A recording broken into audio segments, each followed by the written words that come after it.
Welcome back to True Horror Vault.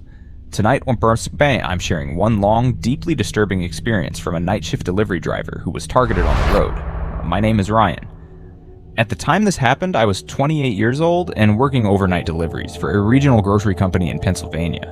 Most of my shifts were boring. That was actually what I liked about them.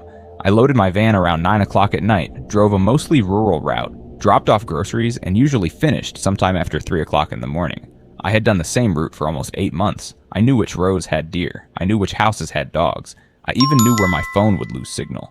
But there was one Tuesday night in November that changed the way I drove at night forever. It had been raining since sunset. Not a storm, just steady, cold rain that made everything outside the windshield look blurry. By midnight, most of the roads were completely empty.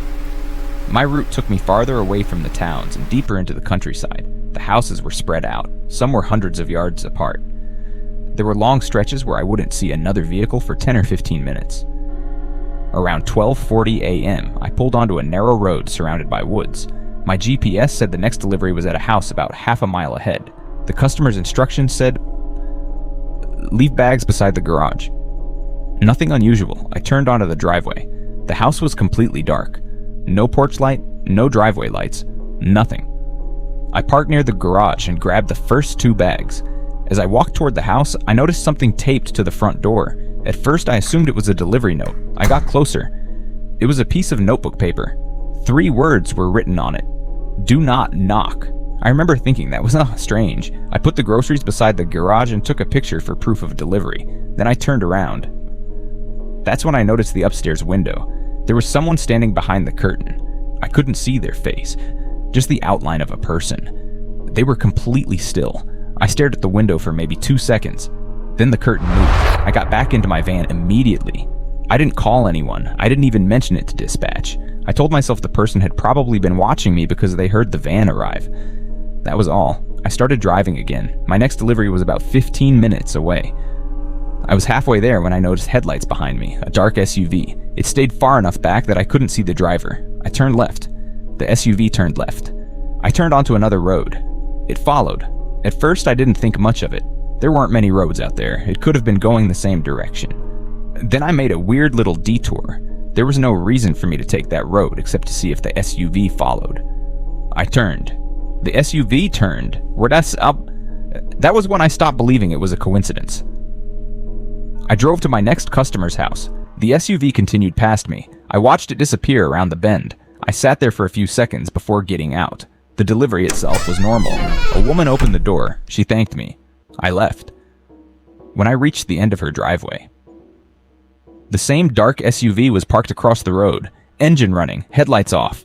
Maridana, I froze. The vehicle didn't move. I couldn't see anyone inside. I got back into my van and locked the doors. Then my phone rang. The caller ID showed unknown number. I answered. "Hello?" Nothing. I waited. "Hello?" Still nothing. Then I heard breathing. Very faint. Slow breathing. I hung up. A few seconds later, the phone rang again. Same thing. Unknown number. I didn't answer. It stopped after about 10 seconds. I started driving. Now I was scared. I called dispatch. I told them another vehicle had been following me. The dispatcher asked if I could get the license plate. I said no. She told me to keep driving toward my next stop and call back if I felt threatened. I remember thinking, and that's exactly what I was doing. I was driving, I was working, and somebody was following me. There wasn't much else I could do. About 20 minutes later, I reached another delivery. This one was at a farmhouse. The driveway was long. The rain had gotten heavier. I grabbed the groceries and walked to the porch. Before I reached the door, my phone rang. Unknown number. Yes, I ignored it. It rang again. I ignored it again. Then a text appeared. I still remember exactly what it said. "You shouldn't have come back." I stood there, staring at the screen. I hadn't been there before. Not that night. Not ever. At least, I didn't remember it. I looked back toward the road.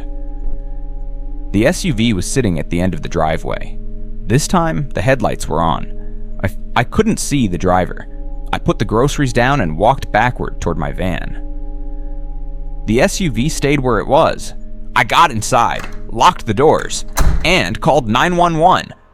I told the operator I was a delivery driver and someone had been following me for more than half an hour. She asked where I was. I gave her the address.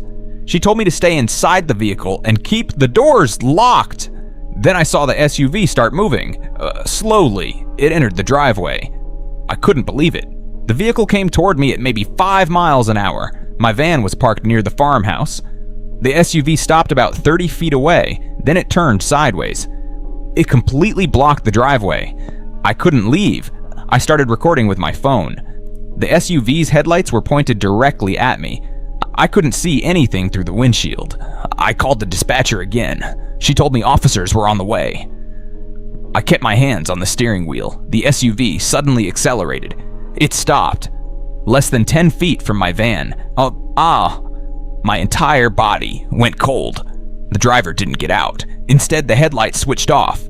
Everything went black. For several seconds, there was absolute silence. Then, 3 slow knocks hit the side of my van. Thump. I jumped. Thump. Another one. Thump. I couldn't move. Then my phone rang. Unknown number. This time I answered.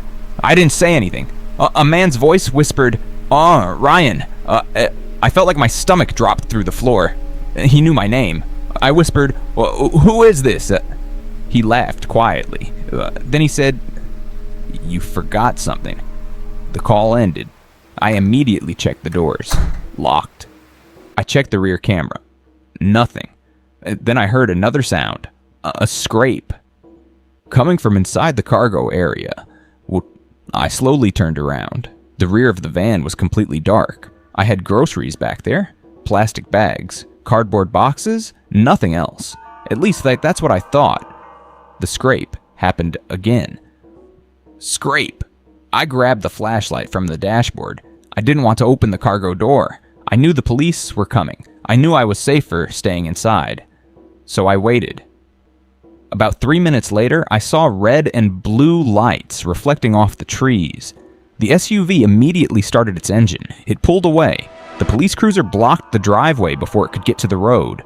2 officers got out with their weapons drawn. They searched the SUV. The driver was gone. The vehicle was empty. The officer came to my window. Are you Ryan? I nodded. He told me to step outside. My legs were shaking so badly I almost fell. I explained everything. The officer asked if I'd seen the driver. I said no. They searched the surrounding woods. Nothing. No person. No footprints that they could clearly identify. Eventually, they checked the SUV. It had been reported stolen 3 days earlier. There was no registration inside, no wallet, no phone, no useful identification. The officer asked if I wanted them to escort me back toward town. I said yes. Before leaving, one of them asked me about the noise I'd heard in the cargo area. I told him I thought someone might be inside. He opened the rear doors. The cargo area was empty. He checked underneath the shelves. Nothing. Then he noticed something. A small black object was stuck behind one of the storage bins. He pulled it out. It was a phone, not mine. An old prepaid phone. The screen was cracked, but it was still on. There was one message on the screen. It had been sent less than a minute earlier. The officer looked at me. Do you know this number? I shook my head. He showed me the message. It said, he's going home. I remember feeling sick. I hadn't told the man where I lived. I hadn't told the police. I hadn't told anyone. The officer asked me to follow them to the station. I did. I didn't make another delivery that night. My company sent someone to pick up the van. The police kept the phone as evidence. They eventually found the stolen SUV abandoned several miles away. They never found the person who had been driving it. For a while, I convinced myself it was over. I changed my route. I stopped working nights. I bought better locks for my apartment, and I tried not to think about it. About 3 weeks later, I came home from work around 6 p.m. There was an envelope on my apartment door. No stamp, no name, just my address. Inside was a photograph. It showed my delivery van, parked outside my apartment building. The picture had been taken at night. I could see myself standing beside the driver's door. The date printed on the bottom was from the night I was followed. I stared at it for a long time. Then I noticed something written on the back. 5 words. You drive too fast, Ryan. I never worked delivery nights again. I still don't know who followed me. I don't know how they knew my name. I don't know how they got inside my van. And I definitely don't know how they found my home. The police never gave me a satisfying answer. Maybe the person had followed me before that night. Maybe they had watched me for weeks. Maybe they were simply looking for an opportunity. But there is one thing I still think about. That first house. The one with the note on the door. Do not knock. Because months later I found out something about that address. The customer hadn't placed a delivery order that night. There was no delivery scheduled there.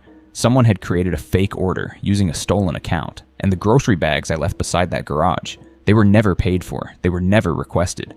Someone had sent me there. Someone wanted me to stop. Someone wanted to know exactly what time I would arrive. And sometimes when I think about that dark SUV sitting at the end of those driveways, I wonder if the man was really following my route, or if my route had been planned for him. Because the scariest part of that night wasn't realizing somebody was behind me. It was realizing it. They already knew where I was going.